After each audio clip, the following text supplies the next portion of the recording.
Good morning, everyone. I will now call the hearing to order. I would like to begin by acknowledging that we're in Treaty 1 territory and the traditional homeland of the Métis Nation. This morning, sitting on the panel will be on my far left, Mr. Whitbread.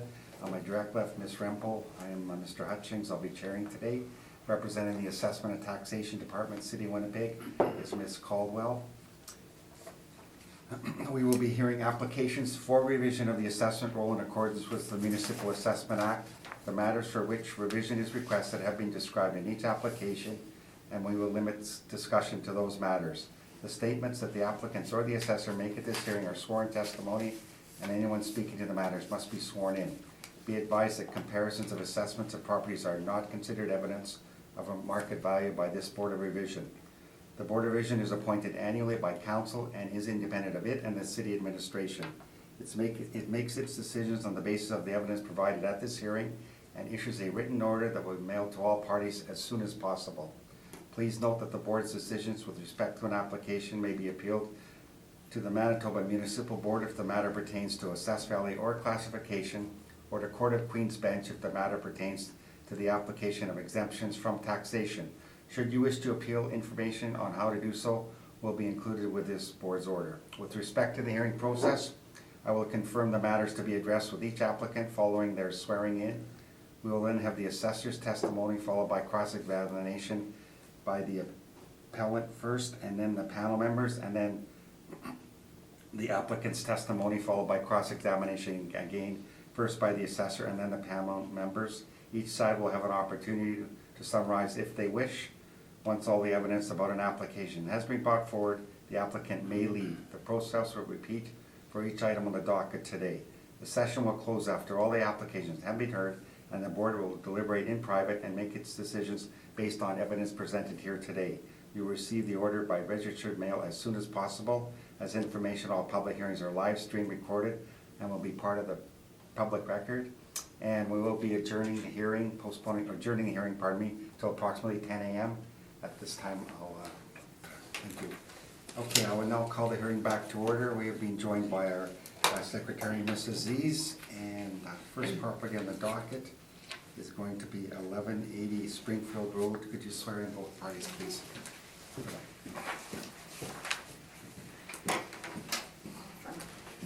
Please state your full name, and you affirm the evidence you're about to present is the truth, the whole truth, and nothing but the truth? I do. Thank you.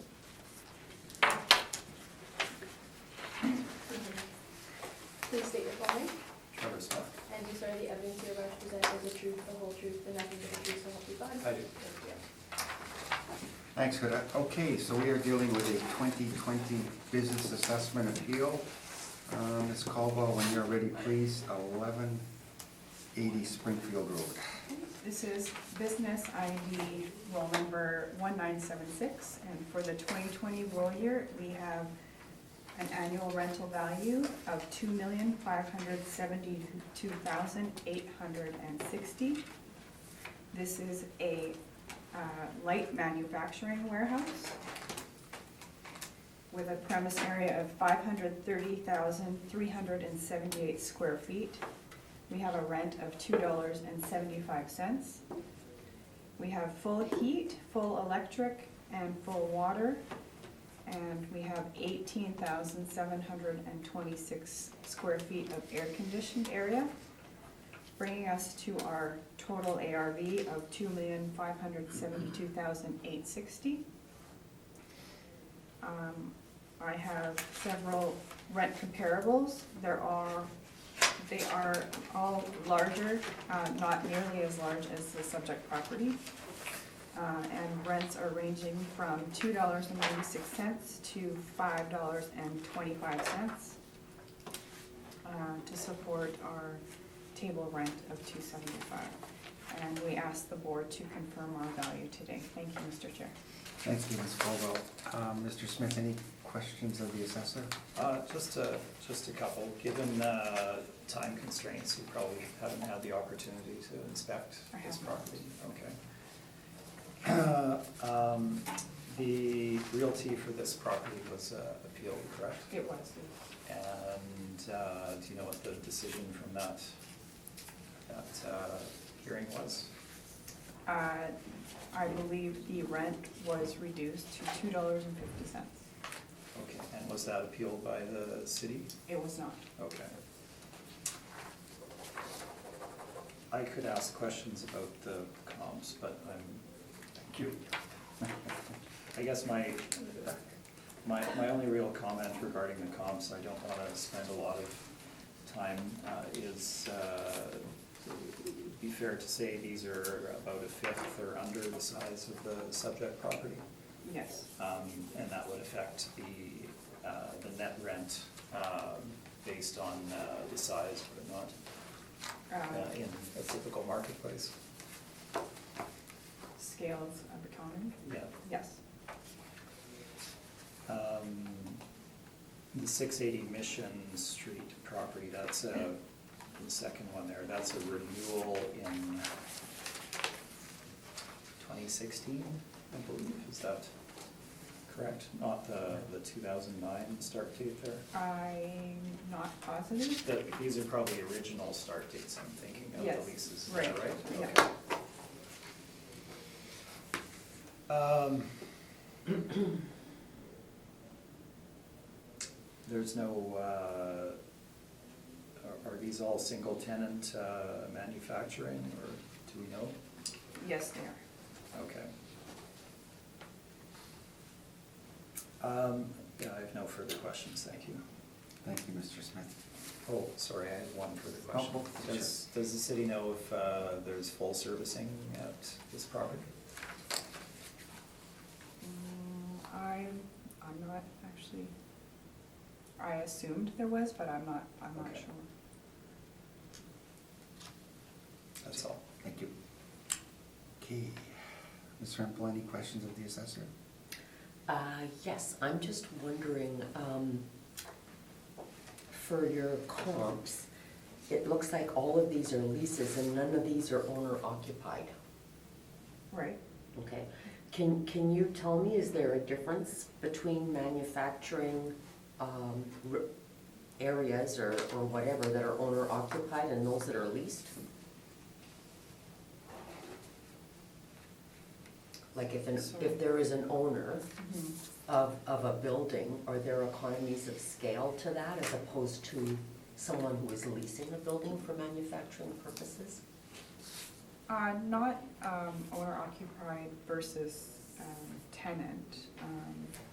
Scales of economy work in that a smaller size tends to be higher rent, and as you get larger, the rent goes down. Okay. I'm not sure if that's what you were asking. No, I was wondering if there was a difference between an owner occupied building as opposed to a tenant. No, not, I don't Because think I would think that owners would have to make a profit from tenants that are occupying their buildings in order for it to be a viable business for them. Just a thought. Sorry, maybe I don't understand the question. Okay. The other thing I'm wondering about here is the occupancy costs, and you indicate that there's an air-conditioned area of 18,726 feet, Yes, and the total area is 533.78 square feet. yes. Can you tell me which area is air-conditioned? So that would be office area, that's Okay. air conditioned, and the manufacturing warehouse portion is not air conditioned. Okay, thank you, those are all my questions. Thank you. Mr. Whitbread, any questions of the assessor? Just one. Are all of these, let's see if you can comment on all three. Is everything you presented today model-driven? It is, yes. Any adjustments to any of them? No. Okay, thank you. Thank you. Ms. Caldwell, Mr. Smith had asked that there was a realty reduction at the Board of Revision? Yes. Was it 260 a square foot? 250. 250? Yeah. 250.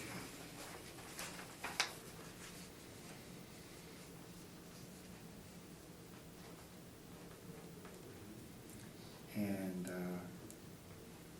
I didn't quite hear the answer. Was that decision appealed by the department or your party? It was further? not. Okay. So no pending muni board, okay. All right. That's my only questions. Mr. Smith, when you're ready, please. Okay, thank you. There is actually a pending muni board, but that's because we appealed the decision not on the basis of the rent, but on the basis of the capitalization rate that was applied. It was a 7.5% cap rate for a 500,000+ square foot manufacturing facility, which is not accurate in our professional opinion. So there is a pending muni board, just not from the city. The city Okay, is thank not you. appealing the decision. If you flip to the very back of my brief, I've included a copy of that realty decision where you can see the reduction and that it's based on the applicant's NOI. Then I gave you the front cover of my brief and the workup for that. And it doesn't say this, but on the very last page there, the left-hand column is my valuation based on the $2.50 a square foot at a 9% cap.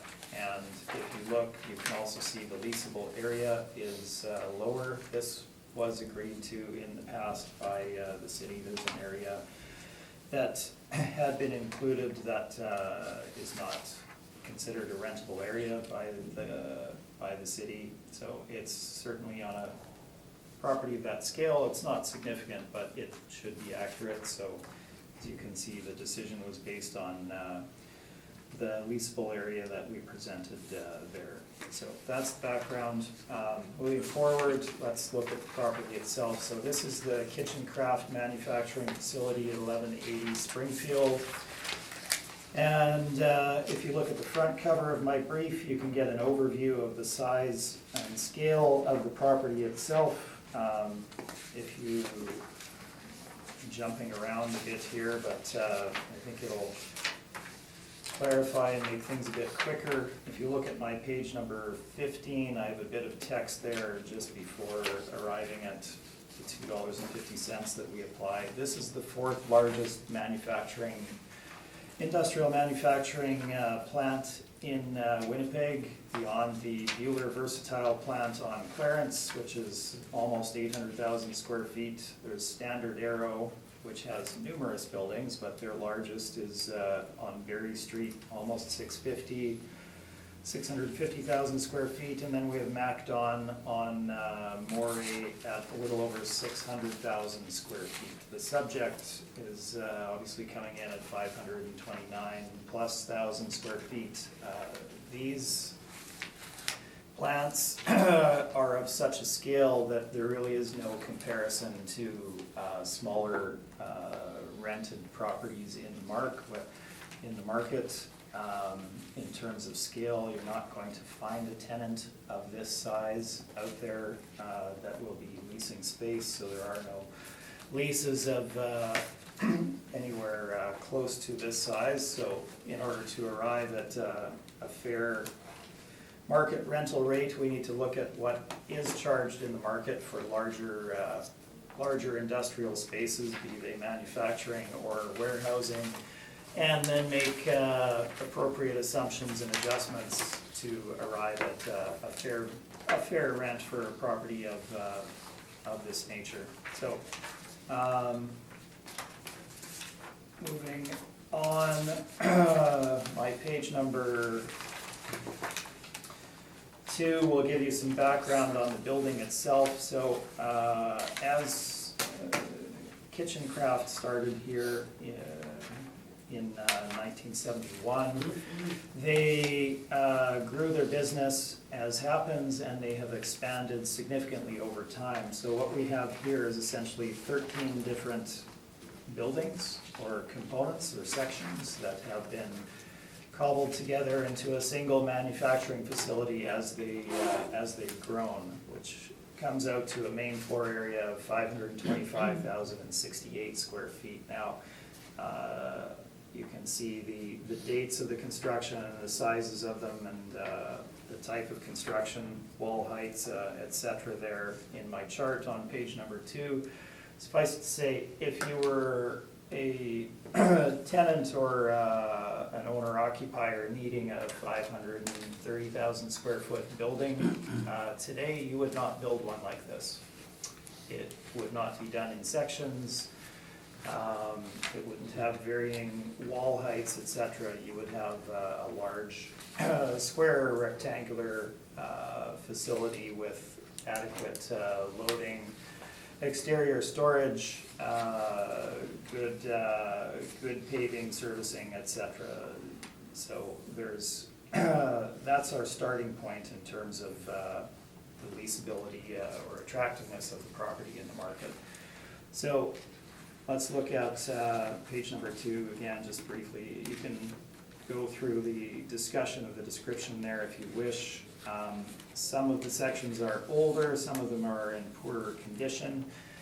What you get by building a facility of this size in sections is a very chopped up building. So you have a lot of interior demising, which interrupts the manufacturing flow, certainly restricts easy warehousing, et cetera. We have some areas of the property that still have wood roof in this facility as well. So there's a large degree of functional obsolescence from a manufacturing and industrial production point of view here, both for the existing owner and for any other owner that you would have. The other thing to point out is that multi-tenanting a property of this size would be very difficult and extremely costly in order to divide it up into usable sections with appropriate loading and parking and all of the other issues. We have photos beginning on page 3. I think the top of page 3 is a good indication of the size of the property as well as the scale of the roof. It's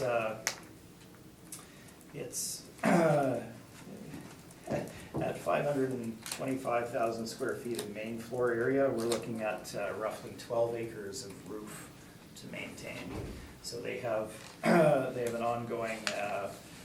ongoing program of roof maintenance, but obviously that is extremely costly over time in order to just simply keep a facility of that size watertight. So moving on, you can see that the majority of the loading area is gravel surface. The actual loading bays themselves are paved.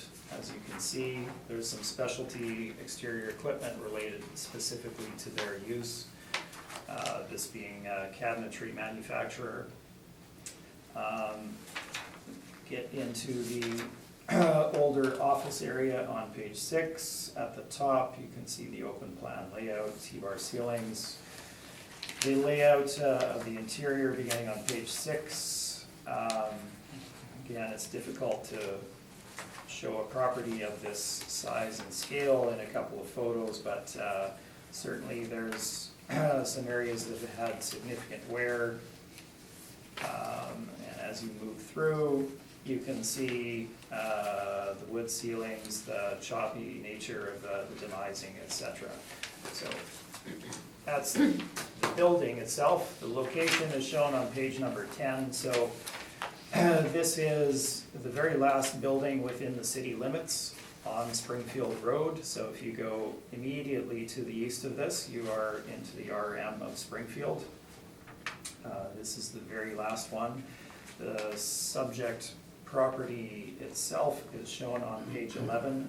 They do not have city water and sewer at this location. They've been required to put in their own water facility and their own fire suppression facility. So if you look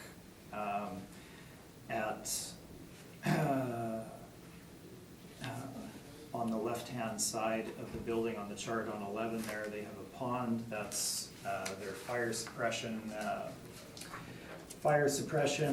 storage area. That's where they have the water that they draw that from, I believe. And they have their own water in place there, so, which they're fully responsible for. That's not covered by the city in any fashion. So that's the property we're looking at. We can move on to valuation. I don't want to go through this in great detail, but if we look at page 13, you can see that in coming up with a fair valuation model and analysis for property of this scale, there's certain things to take into account for large single-tenant industrial properties such as this. Those being the size and function, the functional obsolescence, as I mentioned, and then the limited rental potential. So generally, properties of this size in a secondary market such as Winnipeg in Canada have very limited rental potential. There are very few owner-occupiers or tenants of this size in the market. They generally buy and build their own properties, so they're not seeking one such as this. So your ability to lease this property on a whole-scale basis to another occupant would be very low based on the sheer size itself. The build-out of it was done looking at size and function. The build-out was specific to their nature as they grew, so they built it to meet their specific needs in terms of the layout at that time. And then, of course, ended up with 13 sections, which is not particularly user-friendly for either themselves or any future tenant. There's pardon me, that aspect as well. The functional obsolescence, I've discussed it. Essentially, you have a very choppy building. Workflow and material flow patterns would be very disrupted in a building such as this. That would not be terribly suitable to any other particular industry either. So taking those factors into account, your arm's length lease potential or sale potential on the market is pretty limited for a building of this nature. Looking at the market itself in order to determine a fair rental value, we've given you some rental comparables on my page number 14. I'll correct 1093 Sherwin right now. That property has renewed in 2018, I believe, and I think the rental rate for that was in the order of $3.05 or $3.10, so it's not $2.95, it's increased slightly. We did not have access to that at the time, and I changed it in our database, but it is slightly higher than the $2.95. So these rents that I present in this chart are arm's length leases in the marketplace for sizable industrial leases. They're not necessarily the only occupants in these buildings. In some cases they are, but they're the largest lease comparables, arm's length lease comparables that we're able to obtain of a nature in order to frame a proper rental rate for the subject. So the 51 Aikens, the very first one, I would place very little reliance on that. That was a heavy manufacturer, that's why we included it in there. It was built in stages. It's in a significantly inferior location as it's quite a bit smaller, so I would probably disregard that one. They've since gone out of business as well, and the property has sold. Number 2, 1821 Wellington, that's the former Sears warehouse right by the airport. I think it's called Airport Place now. Very new lease in there in 2016 for $2 a square foot for 146,000 square feet. Relatively high ceiling height there, I believe. And we have 1093 Sherwin. If you look, you can see, this is the one I corrected to $3.10 or 5 cents, whatever it is. If you look further down to number 10, we also had the original, or a prior 1093 Sherwin renewal in 2013. So over the course of 3 or 4 years, their rent increased by 20 cents. And again, it increased by roughly that same number in 2018 to the $3.05 or 10 cents, whatever it came out to. 1750 Inkster, large scale rent, 2014, over 100,000 square feet, built in 1970, 22-foot wall height. This is warehousing, $3.12 a square foot. 770 Pandora, 2015 lease, that is on a gross basis. The net effective rent there is $2.85 a square foot once you deduct the operating costs from the gross figure that they were paying. That being our largest one at 287,000 square feet roughly. The Kernahan these were on a gross basis as well, and you had rents in that $3 square foot range, $275, $285. So, in summary, looking at the rents that we have here, all of our properties are in that roughly 100,000 to 150. We have 175, our largest at 280,000 square feet on a short-term basis, which would drive the rent higher. Obviously, the rents that we're looking at are in that $3 and under, or around $3 essentially, for properties that are roughly a fifth the size of the subject. So we have a property that is 13 original segments, very choppy, not particularly well laid out, lots of functional obsolescence on the perimeter of the city with limited rental potential. We've applied a rate of $2.50 a square foot to the subject, based on the subject property area of 529,028 square feet. Now that is inclusive of the second floor office area and is the correct leasable area for the property. So applying $250 gives us potential annual income of $1,322,570. We are in agreement with the estimated expenses applied. So if you flip to page 17, once we go through the adjustments of arriving at the rounded ARV, we come to $2,436,840. And that is my presentation. Thank you, Mr. Smith. Ms. Caldwell, any questions on the appellant's evidence? No. Okay, thank you. Gisela, any questions? I'm just wondering about a couple of things. First of all, did you take these photos I did. of the property? And when were those photos taken? They would have been taken, not this cycle, but the cycle before that, So a few years ago? 2016. Okay. Yes, I have visited the property since then, but I don't have new photos to provide you. Okay. I also noticed you've got one property here, 1150 Fife, which is the same property that was used as a comparison by the assessor. And I noticed that the assessor indicated that the reported rent per square foot was $450 and you indicated it was $375. So if you look at the lease dates, the information that we had for the 2012 start. We did not have the updated information for when they renewed in 2017. So I'm certain that the city's information would be correct on that. Okay, those are all my questions. Thank you. Richard, any questions? Nothing, thanks. Okay. If you don't mind, can I ask a question? I know. I didn't ask you, did I? You did. Oh. I said no. I'm You said just, no, okay. yeah.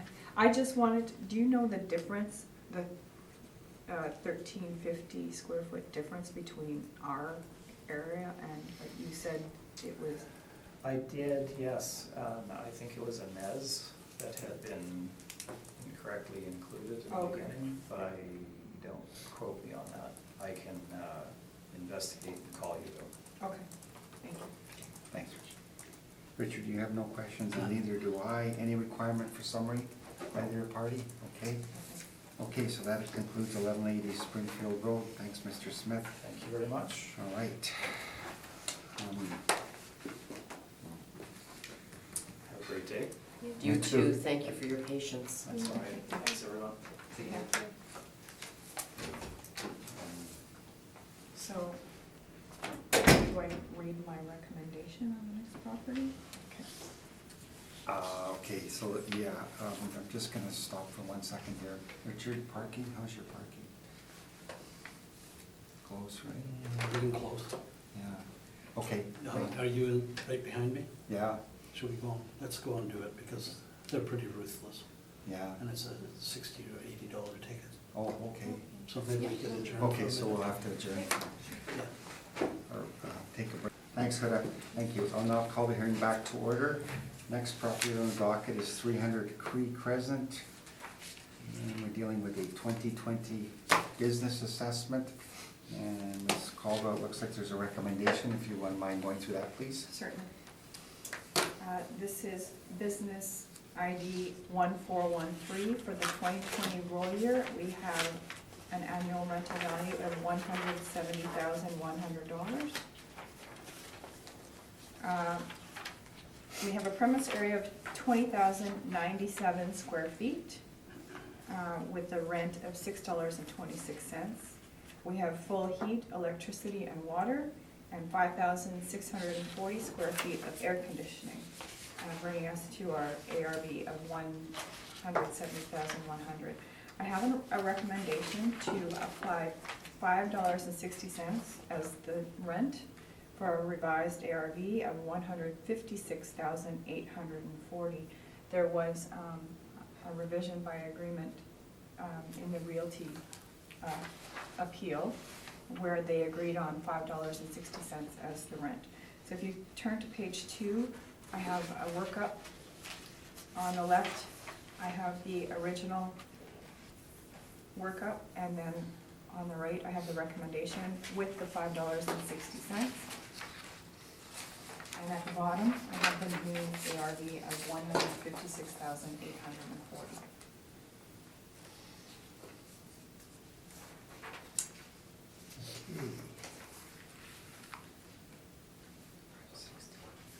Thank you, Ms. Caldwell. Ms. Ella, any questions of the assessor? I have no questions, thank you. Richard? Just one.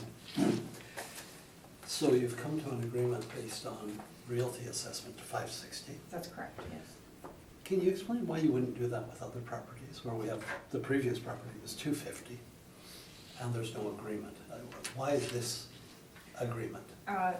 In the previous one, there was no agreement. So you didn't appeal it, No, But- however, the board found it. yes. In this case, you came to agreement with the property owner or leaseor? Correct, Okay. yeah. Just so I understand Yes, that. yes. Thank you. You're welcome. Okay, thank you. And I have no questions. Leave it with us. That concludes 300 Cree Crescent. Okay, and the last one on the docket is 165 Ryan Street. There's a business assessment appeal for 2020, and the owner was called away and requested an adjournment, and the panel will decide, I guess, right now, to allow or not allow that adjournment. Any comments, Ms. Caldwell? No. No, okay. Gisela? I think we should allow it, thank you. Okay, thank you. Richard? Agreed. And I agree too, so we'll adjourn the 165 Ryan Street 2020 Business Assessment Appeal, and that was BA file number 52195, and file number from the Board of Revision 19-5115. So we'll have that one properly adjourned and to be rescheduled for the appellant due to the circumstance that came up. Okay, so that concludes our hearing for today. Thank you, Ms. Caldwell. Thank you.